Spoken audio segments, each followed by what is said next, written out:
Hello नमस्कार, आपल्या चॅनेलमध्ये सर्वांचं स्वागत आहे। काय बिघडू शकतं याचा विचार करून काळजी करत बसण्यापेक्षा काय चांगलं होऊ शकतं याचा विचार करून आनंदी राहणं केव्हाही चांगलं। घरच्या घरी तूप कसे बनवायचे ते पाहूयात। सर्वात आधी गाईचं किंवा म्हशीचं दूध आणावे।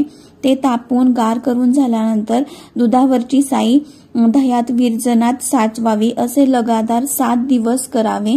7 दिवसानंतर दही जमा झाले की ते रवी किंवा मिक्सर किंवा ब्लेंडरच्या साहाय्याने घुसळवून लोणी तयार करावे। हे मी ब्लेंडरचा वापर करत आहे। ब्लेंडरचा वापर केल्यामुळे लगेच लोणी मिळण्यास मदत होते व तसेच भांड्यांचाही कमी वापर होतो। जसे की ताक घुसळवण्यासाठी एक भांड आणि दुसरं भांड जसं की आलेले लोणी त्यामध्ये ठेवण्यासाठी। इथे लोणी काढण्यासाठी मिक्सरचाही यूज होऊ शकतो, पण मिक्सरचं भांड ते क्लीनिंग हे खूप अवघड जातं, म्हणून सगळ्यात सोपी आणि बेस्ट पद्धत मला ब्लेंडरच वाटते। ब्लेंडर यूज केले की अगदी सहजपणे निघते लोणी। ब्लेंडरचा यूज करताना कापडाच्या साहाय्याने पकडून मग ब्लेंडरचे बटन ऑन करावे। ओला हात जर ब्लेंडरला लागला तर शॉक लागण्याची शक्यता आहे, मग त्यासाठी कापडानेच पकडावे आणि मग ही घुसळून मिळालेले लोणी दुसऱ्या भांड्यात काढून त्यामध्ये पाणी घालून ते स्वच्छ धुवून घ्यावे। असे लगातार 2-3 पाण्याने स्वच्छ धुवावे, म्हणजे ते जास्त वेळ तूप टिकून राहते। इथे मी लोणी एक स्पूनच्या साहाय्याने गोळा करत आहे। हातानेही गोळा करून ठेवू शकतो, पण स्पूननी लोणी गोळा करून दुसऱ्या भांड्यात काढणे अगदी सहज आणि सोपे जाते। लोणी स्वच्छ धुवून झाल्यानंतर गॅसवर लोणी गरम करत ठेवावे। हळूहळू ते वितळून त्यातून पाणी बाहेर जाईल आणि सोनेरी रंगाचे तूप तयार होईल। नंतर थोड्या वेळाने तूप थोडं गार झाल्यानंतर ते गाळून काचेच्या किंवा स्टीलच्या डब्यात साचवून ठेवावे। कढवलेल्या तुपाच्या भांड्यात थोडे पाणी टाकून गरम करून ते राईस बनवताना राईसच्या पाण्यात किंवा भाकरी बनवताना त्या पाण्याचा वापर करावा। तुपाचे फायदे जाणून घेऊया। पचनासाठी अत्यंत उपयोगी असते। पचनक्रिया सुधारते आणि बद्धकोष्ठतेपासून आराम देते। स्मरणशक्तीसाठी फायदेशीर असते। आयुर्वेदानुसार तूप मेंदूच्या कार्यासाठी अत्यंत महत्त्वाचे व उत्तम मानले जाते। त्वचेसाठी अत्यंत लाभदायक।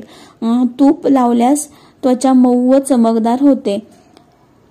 तुपामध्ये चांगले चरबीचे प्रमाण असून ते ऊर्जा देणारे आहे। शरीराला स्निग्धता देते। हाडं व सांध्यांना बळकटी मिळते। रोगप्रतिकारक शक्ती वाढवते। तुपामध्ये असलेले अँटीऑक्सिडंट शरीराला आजारापासून वाचवतात व उरलेले ताक फेकून न देता त्यामध्ये साखर घालून ते लहान मुलांना पिण्यास द्यावे किंवा त्याची कढी बनवून खाण्यास वापरावे। आली दही वाली दही घ्या ताज, आली दही वाली दही घ्या ताज, गोकुळची नरमी गोड दही माझ, गोकुळची नरमी गोड दही माझ, अहो दही घ्या ना, अहो दही घ्या ना। दह्याचा धंदा माझा नेणार मी गवळ्याची, दह्याचा धंदा माझा नेणार मी गवळ्याची। आली दही वाली दही घ्या ताज, आली दही वाली दही घ्या ताज, गोकुळची नरमी गोड दही माझ, गोकुळची नरमी गोड दही माझ, अहो दही घ्या ना, अहो दही घ्या ना। दह्याचा धंदा माझा नेणार मी गवळ्याची, दह्याचा धंदा माझा नेणार मी गवळ्याची। सकाळी विरजण घातलंय ग, ताज ताज दही काढलंय ग, सकाळी विरजण घातलंय ग, ताज ताज दही काढलंय ग। 4 आण्या पावाचं सस्त्या भावाचं दही घ्या ना, 4 आण्या पावाचं सस्त्या भावाचं दही घ्या ना, अहो दही घ्या ना। दह्याचा धंदा माझा नेणार मी गवळ्याची, दह्याचा धंदा माझा नेणार मी गवळ्याची। आली दही वाली दही घ्या ताज, आली दही वाली दही घ्या ताज, गोकुळची नरमी गोड दही माझ, गोकुळची नार मी गोड दही माझ, अहो दही घ्या ना, दही घ्या ना. दयाचा धंदा माझा नेणार मी गवळ्याची, दयाचा धंदा माझा नेणार मी गवळ्याची.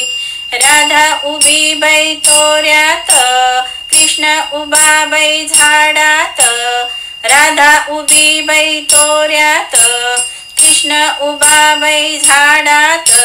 लपून छपून दिसाया लागतो काना, आहो दही घ्या ना, लपून छपून दिसाया लागतो काना, आहो दही घ्या ना.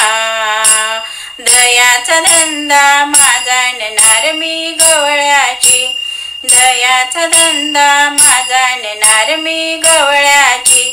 आली दहीवाली दही घ्या ताज, आली दहीवाली दही घ्या ताज. गोकुळची नार मी गोड दही माझ, गोकुळची नार मी गोड दही माझ, अहो दही घ्या ना, अहो दही घ्या ना.